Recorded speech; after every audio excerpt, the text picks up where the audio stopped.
بعرف إنه في ترجمة فورية، صح؟ عم بسأل زملائي ترجمة فورية. So there is a simultaneous translation available. You don't have it? مش مثلنا هوا. هدى أو حدا فيكم بليز تعطوا لي مفوض البريد.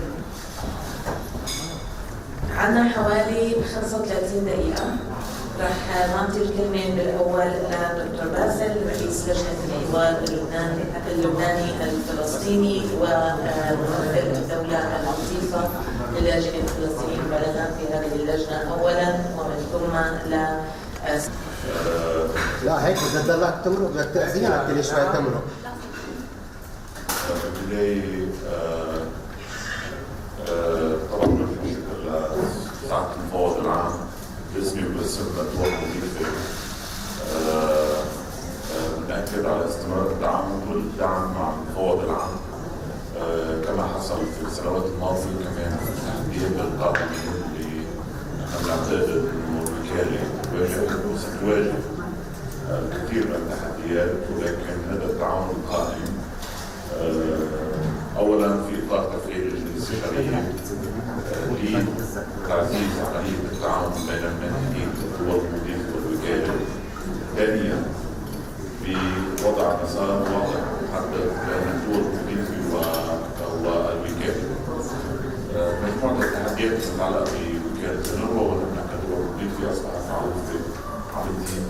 عندنا مجموعة أزمات المحيطة بالدول المضيفة نفسها، الأزمات الاقتصادية وأيضا الأزمات المرتبطة بالأوضاع الأمنية في بعض الدول المضيفة. المصدر الثاني هي المسائل المتعلقة بتغير الأولويات الدولية واختلاف مسائل المتعلقة بآليات انتظام المجتمع الدولي في عملية دعم الأونروا، يعني أثر على قضايا التمويل واللي ساعد المفوض العام خلال الاجتماعات الأخيرة التي عقدت مؤتمر في بيروت ما بينهما. كان له مجموعة من التصورات تتعلق بكيف نقدر نوضح العلاقات بين المستجدات والقائمين على مستوى الدولة وأهمية الاستمرار بدعم وكالة الأونروا على مستقبل الأنقاض، مستقبل المدينين ومستقبل الاستقرار. نحن بإطار هذا الاجتماع ترأس لبنان التعاون مع الدول المضيفة وعدد من الدول الآن استطعنا أن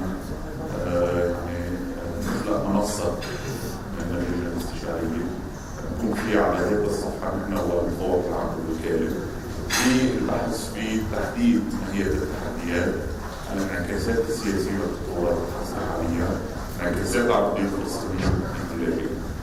في لبنان نحن مستمرون بالعمل الدور من خارج الرئاسة الاستشارية مع استقلال الولايات المتحدة. غدا رئاسة الاستشارية استلامها من لبنان، ولكن بدور بيروت في عملية تنظيم النقاش الاستراتيجي المتعلق بمستقبل الفلسطينيين.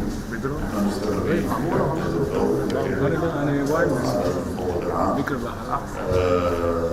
طبعا نعرف ان التحديات الوطنية والوطنية تتعلق بواقع الفلسطينيين بذات الوقت. نحن نستضيف كل الابعاد الفلسطينيين سواء على المستوى الوطني او على قدهم بتنميات اقليميه مرتبطه بواقع الفلسطيني على المستوى. التعاون مع وكالة الأونروا سيكون لنا دور في لبنان في الاستمرار في بلورة زيارة مختلفة من نقاط المتعلقة على مستوى غير الكريم.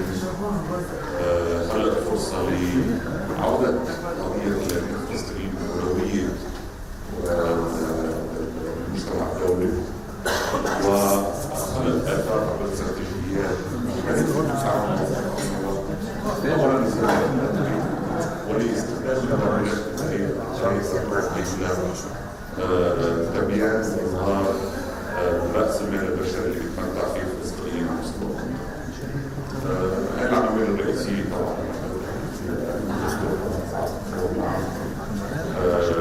جزيل الشكر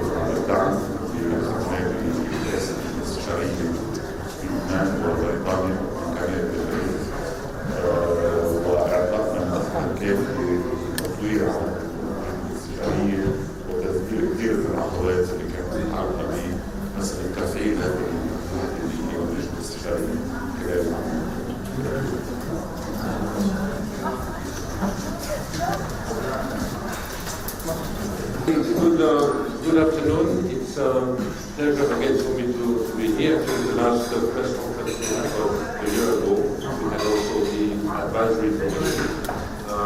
We had it in between in Jordan, now today here in Beirut. And I started by telling the member states today what was terrible is that from one advisory commission to the other one, the situation keeps worsening for the Palestinian refugees. And in fact, today we were following with a lot of concern and worry the situation taking place in Jenin. We all heard about the dramatic news, and among the people killed and injured, we have also a 15-year-old UNRWA boy student who was killed. We have also a severely injured girl student, which for the time being is in critical condition. And all this is taking place at a time where there is a heightening of the tension since the beginning of the year. In fact, the number of Palestinian refugee children killed in the West Bank has reached a higher number than last year in 2022, which was already a year of a severe increase of confrontation. And I have also, commented, better than I, what the situation here in Lebanon here is. I keep portraying it also within the international community, but today we're just giving a striking figure, which I believe is very telling about the despair prevailing in the refugee camp. We have recently advertised for 13 posts of sanitation workers.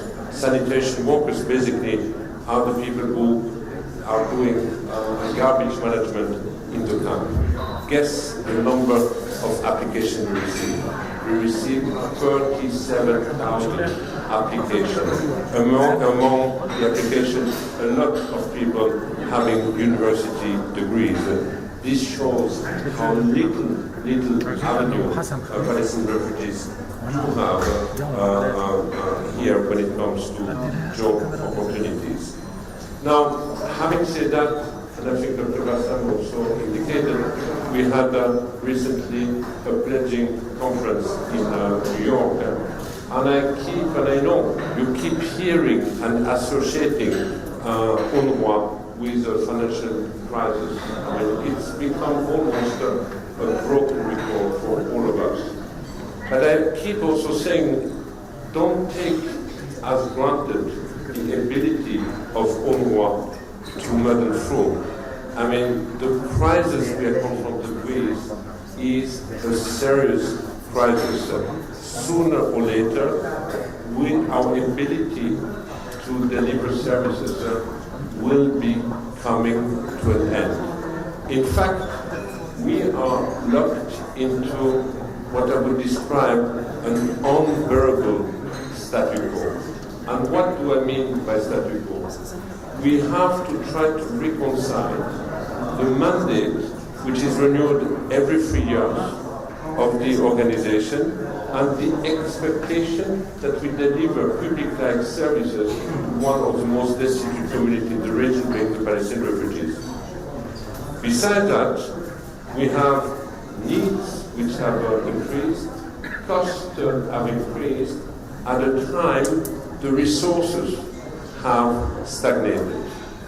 And the third element is that any transformation on the way we deliver services here in the region is perceived by the communities in the absence of a political process as an attempt to weaken the future right of the Palestinian refugees, which makes a transformation per se impossible.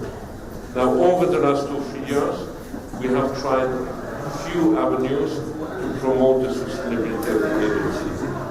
One of them was a compact with the international community, a mutual understanding. We tell the international community, this is what you have to expect from UNRWA in the future, the predictable UNRWA, the modernized UNRWA, digitally transforming the way we deliver services, but we expect from you increased commitment. That was the Brussels conference 2 years ago, Everybody endorsed the strategy, the blueprint, but there haven't been any increase. Then we say, let's talk about partnership. How can we tap resources within the broader UN? But you might remember that this discussion has also triggered a number of backlash, especially at the time of the absence of any political prospect. And the third avenue that we have looked at has been to increase the UN contribution, the assessed contribution to UNRWA. We had this conversation in November.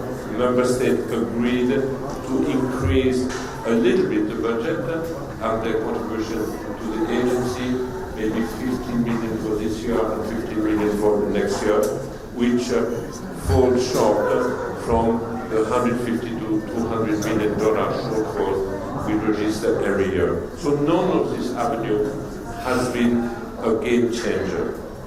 Now today, I keep warning member states and partners that the likelihood of an agency like ours not being able to deliver its services as from this fall is likely or highly likely if we are not getting additional resources. We all know what will be at stake. What is at stake will be our inability to keep at school more than 500,000 girls and boys, or to provide primary health to more than 2 million people, or to provide social safety net to the poorest among the poor, or even to provide humanitarian assistance. And here I keep also warning about the specific situation in a place like Gaza. In Gaza, 3 out of 4 persons rely on food assistance either from UNRWA or from WFP. You have heard about the difficulties WFP is also encountering. They had to decrease their beneficiaries by 200,000 in Gaza. Today, our food pipeline is also at risk if we do not have additional contribution by September.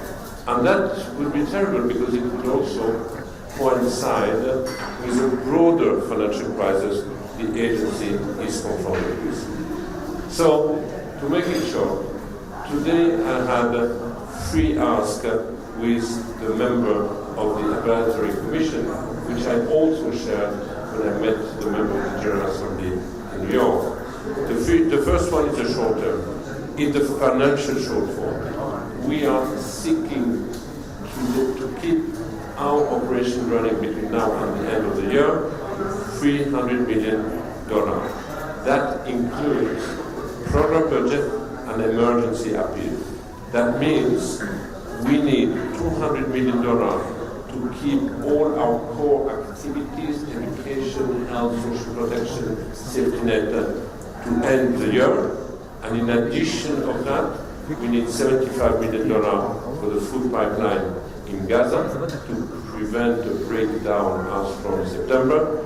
And we also urgently need $30 million to keep our cash assistance for the Palestinian refugees in Syria, Lebanon, and Jordan. So that's the financial ask. The second ask is, next year we will be marking the 75th years of the agency. 75 years of an agency which was supposed to be a temporary agency. And at the same time, it seems we have never ever been as further away from a lasting and fair political solution, which would also mean the end of the mandate of the agency. So we need to have a proper, honest, fair discussion about what will, in the absence of a political solution, be our duty and further commitment vis-à-vis Palestinian refugees in the future. Because if we do not have, and the third ask is that this discussion needs to be framed within a broader political framework Meaning by this, we need to find a way for the process of political process to resume, because otherwise, in the absence of such a framework, will continue to suffer by growing indifference of the international community. And hence, for us, the agent and the urgency to reactivate. Thank you. Thank you so much. للأسئلة, please say your name, your media, and please try to limit especially from the US and the Arab countries. Thank you.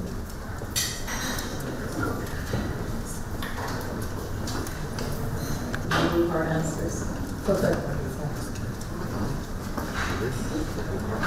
أحمد الصباعي من تجمع اللاجئين الفلسطينيين في لبنان. حقيقة هذا آخر ما سمعناه الآن. ما هو دور لجنة حوار الفلسطيني اللبناني في ظل يعاني الفلسطينيين في لبنان من وضع اعتصام غربي وقت رئاسة اللجنة الاستشارية؟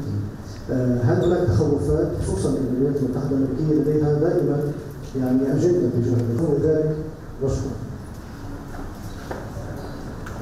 شكرا. أنا أعرف لو زميلتي الدكتورة بيروت يطلع الأسئلة. دكتور باسل تحب تتفضل. طبعا شكرا على السؤال المتعلق برئاسة الحكومة ووزارة الطاقة.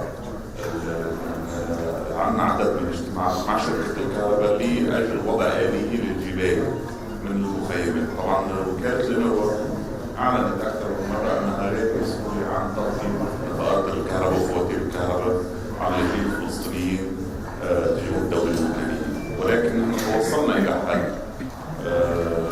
طبعا سيختلف الحل من مخيم إلى آخر، في المخيم بيروت سيكون هناك عمليات فردية، في المخيمات الأخرى هناك آليات وسيطة بين شركة الكهرباء واللاجئين، وقطعا لا يمكن القبول بالذهاب عن قطع الكهرباء عن المخيمات الفلسطينيين، بعكس ما أشيع أو أسيء فهم تصريح أو أحد تصاريح وزير الطاقة إن لم تجبر الكهرباء من المخيمات سينقطع الكهرباء. الكلام غير صحيح وغير موثوق. ناقشناه بشكل مفصل بين وزير الطاقة ورئيس مجلس الوزراء.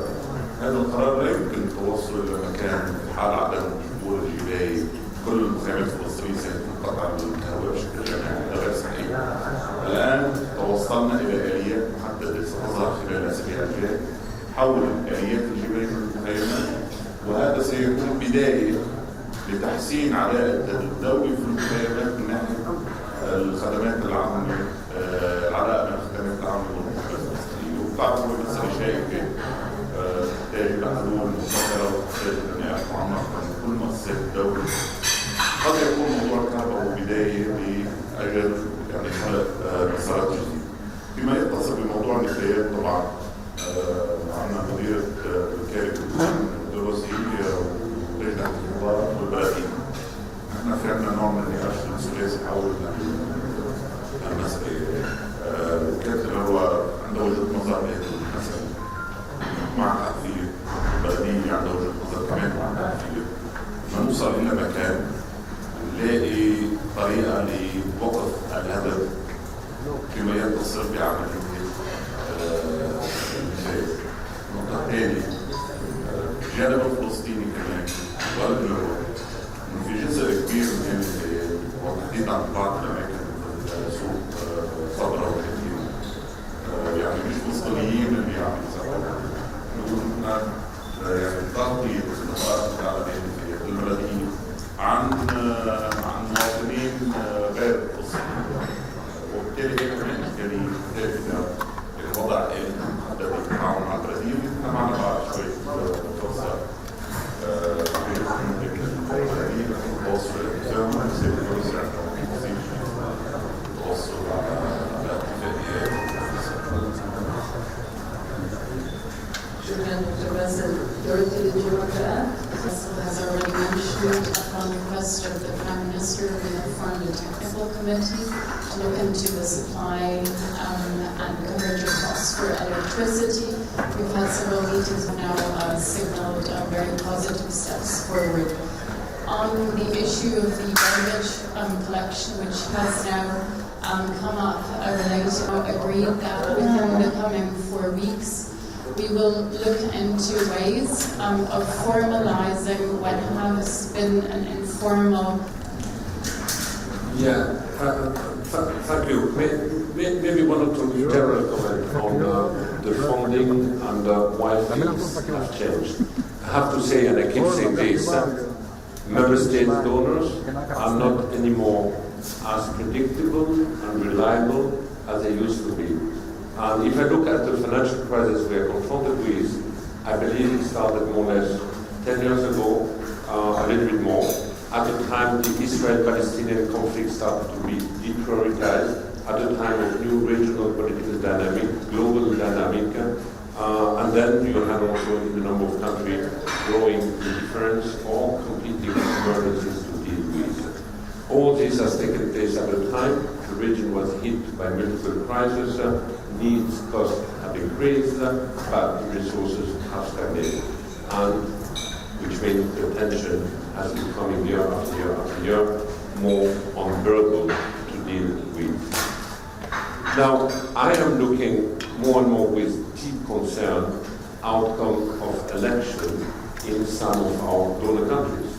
Depending on the outcome, depending on the coalition which will be put in place, you might have a government deciding to slash or to substantially decrease the overseas budget, or to use the overseas budget for the integration of refugees in their own countries, which impact also the international cooperation.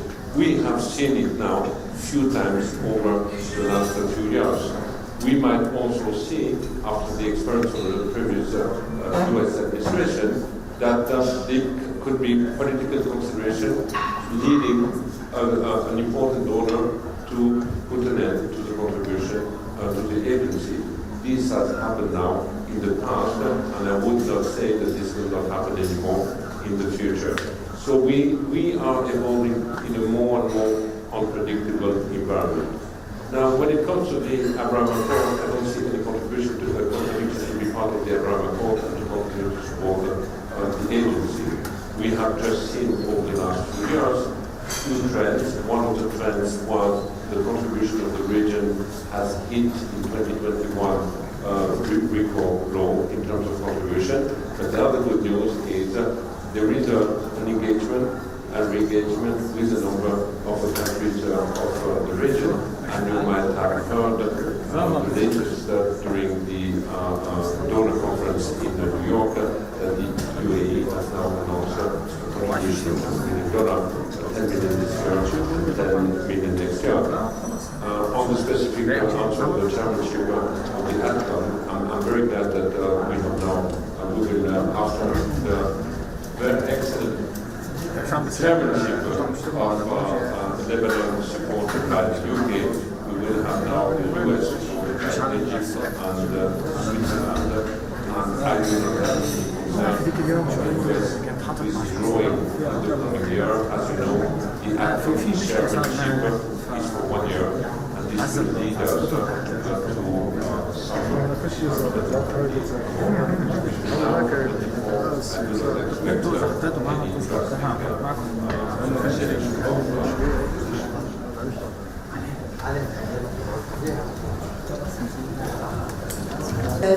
والأستاذ بعدين نرجع حسن خليل تلفزيون منام. بداية تفضلت وقلت أنه بالنسبة لموضوع تأمين الكهرباء وحل مشكلة النفايات باللاجئين بمخيمات اللاجئين تدريجيا نسحب كل التقديمات التي تقدم إلى اللاجئين الفلسطينيين. يعني عم نحول إنه الدولة اللبنانية بتاخذ اللي هي مش قادرة تأمن لمواطنيها الخدمات الكافية، عم نحملها عبء زيادة من دون أي مقابل من قبل المجتمع الدولي.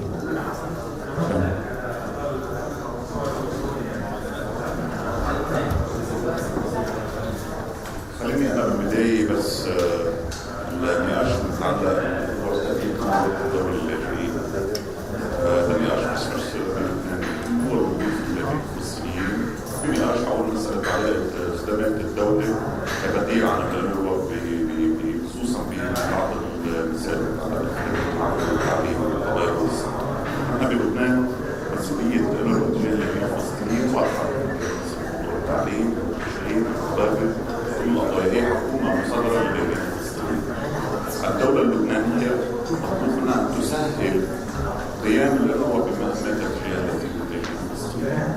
نحن لا نريد أن نكون مكان للأونروا، ولكن على الدولة، وهذا اللي نحن استراتيجيا حطيناه يعني يفترض أن مرحلة التبني على مستوى على طرق الوزراء. المهمة الوحيدة للدولة في هذا الإطار هو تسهيل عمل الأونروا لوصول الخدمات للفلسطينيين. أما إذا كان مسألة أي تحرك بدها تكون فيه الدولة وضع سياسات تتعلق بتنظيم مواقع الفلسطيني سيعتبر بصورة دائمة وكأنه تدرج باتجاه دخل في مجتمعهم نسبة الناس. يعني لا يمكن أن نحن نروح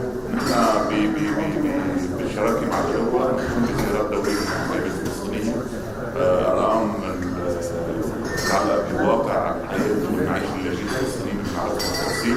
لا يمكن أن يبقى اللاجئ الفلسطيني في لبنان كما هو عليه الوضع الآن إلى حين تحقيق العودة.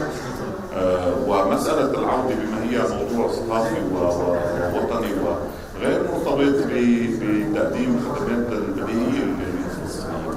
المسألة يعني يجب توضيحها وعدم تبادل الاتهامات بصورة دائمة، وكأنه أي خطوة باتجاه تعزيز الواقع المعيشي الفلسطيني باتجاه التوظيف كلام غير صحيح.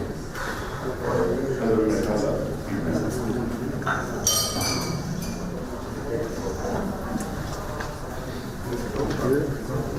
التخيني